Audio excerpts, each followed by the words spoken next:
राष्ट्रवादी आमदार अपात्रता प्रकरणावर आज सुनावणी होणार आहे। नार्वेकरांसमोर दोन्ही गटाच्या वकिलांकडून युक्तिवाद केला जाणार आहे। 15 फेब्रुवारीपर्यंत निकाल देण्याच्या सूचना दिलेल्या आहे सर्वोच्च न्यायालयाने आणि त्या पार्श्वभूमीवर आता 15 फेब्रुवारीपर्यंत नार्वेकर यांना निकाल द्यावा लागणार आहे। पण आज आणि उद्या अंतिम सुनावणी होणार आहे, तर आज युक्तिवाद दोन्ही गटाकडून केला जाईल अशी माहिती समोर येते आहे। दरम्यान याविषयी अधिक माहितीसाठी आपल्या प्रतिनिधी मीनाक्षी म्हात्रे या थेट आपल्यासोबत जोडल्या गेल्या आहेत। मीनाक्षी, काय सांगाल?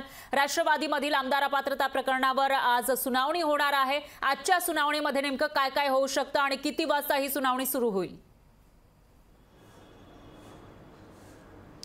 नक्कीच फरा, आपण पाहतोय आज आणि उद्यामध्ये राष्ट्रवादी आमदार अपात्रता प्रकरणीमध्ये आपण पाहतोय की अंतिम सुनावणी होणार आहे। आज विधिमंडळामध्ये विधानसभा अध्यक्ष राहुल नार्वेकर यांच्या पुढ्यात ही सुनावणी होणार आहे। कालपर्यंत आपण पाहिलं तर शरद पवार गट आणि अजित पवार गट या दोन्ही गटाचे जे आमदार आहेत, प्रतोद आहेत, मुख्य प्रतोद जे आहेत, यांचे साक्ष जे आहेत ते नोंदवण्यात आले होते।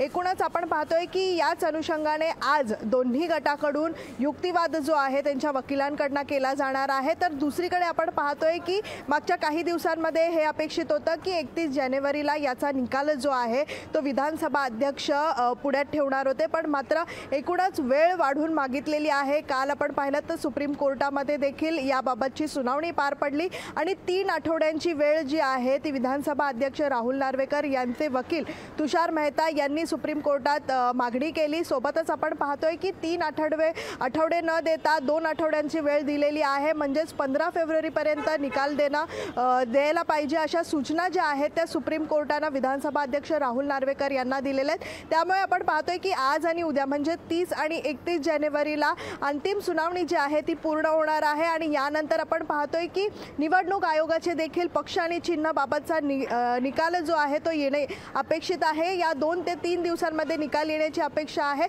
सोबतच आपण पाहतोय की शिवसेनेच्या बाबतीत जे झालं होतं, निवडणूक आयोगाचा जो निकाल आहे तो विधानसभा अध्यक्षांनी पुढ्यात ठेवून निर्णय दिला होता। तसंच आपण पाहू शकतो की राष्ट्रवादीच्या बाबतीत देखील तसंच पाहायला मिळेल।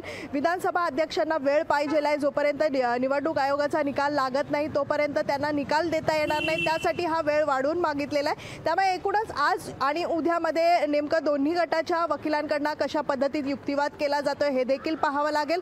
सोबतच विधानसभा अध्यक्ष नेमका निर्णय काय देतात याकडे देखील संपूर्ण राज्याचं लक्ष लागून राहिलेलं आहे। फरा, निश्चितच मीनाक्षी, धन्यवाद तुम्ही दिलेल्या या माहितीसाठी। लोकशाही मराठी ऐका, पहा, जागरूक रहा।